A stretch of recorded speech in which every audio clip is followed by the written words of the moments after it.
that sense of humor that he had.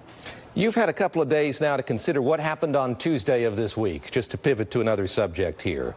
That being what happened in a federal courtroom outside of Washington, D.C. in Alexandria, what happened in New York as well, as Michael Cohen pled guilty to some campaign finance violations, among other things. And I want to read a little bit from a statement you issued after those two things happened. You said, "This is not a witch hunt or fake news. These are real charges of criminal behavior.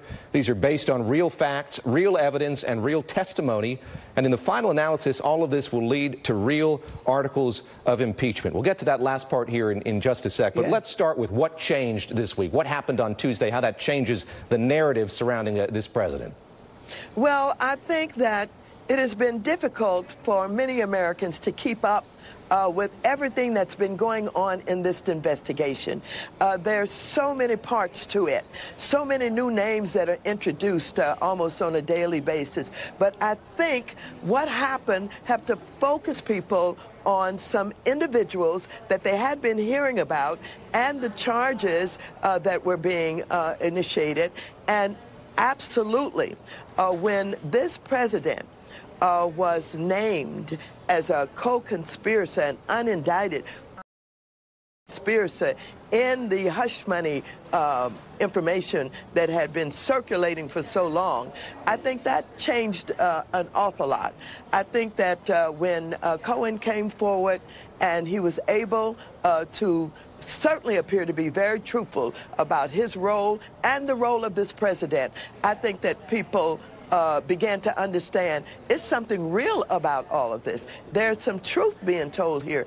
And you have someone who's willing to come forward and admit guilt and also name the President of the United States of America. And then we heard about all of this immunity that's being given. And this immunity, as everybody has identified, is not done lightly. This immunity is only given when there's clear evidence that the individuals have something to talk about, something to share that will be helpful in getting to the bottom of the guilty charges. I promised I would return to that last clause in that excerpt from your statement. That is that this will lead to real articles of impeachment. There's a lot of ink being spilled right now in papers across the country about whether Democrats should run on this issue, how much they should be talking about impeachment as they campaign for office ahead of the midterm elections. What's your perspective on that? How does what happened on Tuesday change that conversation within your party? Well, let me just say this. You know, I've been talking about impeachment for a long time. And my party has not made this their central issue. They have insisted they need to talk about the issues that they believe are central to the concern of the American people. They wanted to make sure that the American people understand and have always understood that Medicare is very important, and Medicaid is very important, that the Obamacare initiative that was signed into law and has been active in making sure that every human being, every citizen, opportunity to have health care. These are the issues that they've been talking about. They wanted to keep at the American forefront.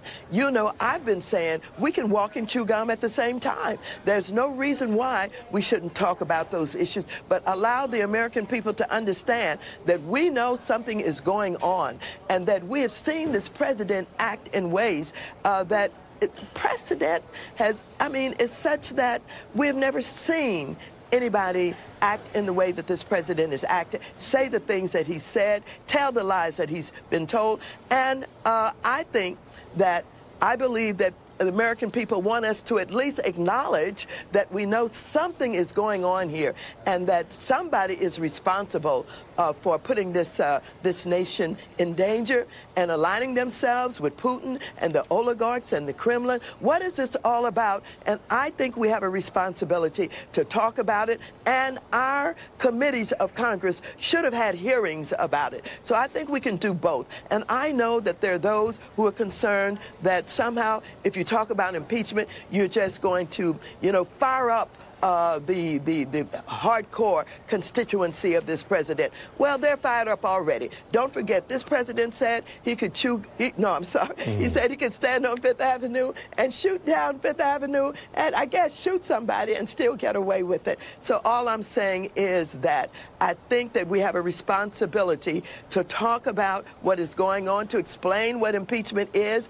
and to see how the discussion goes. I believe, of course, that this president can be impeached, will be impeached, and certainly has, committed the kind of crimes and, high crimes and misdemeanors that is identified by the Constitution as such that would qualify him for impeachment. Congressman, always great to speak.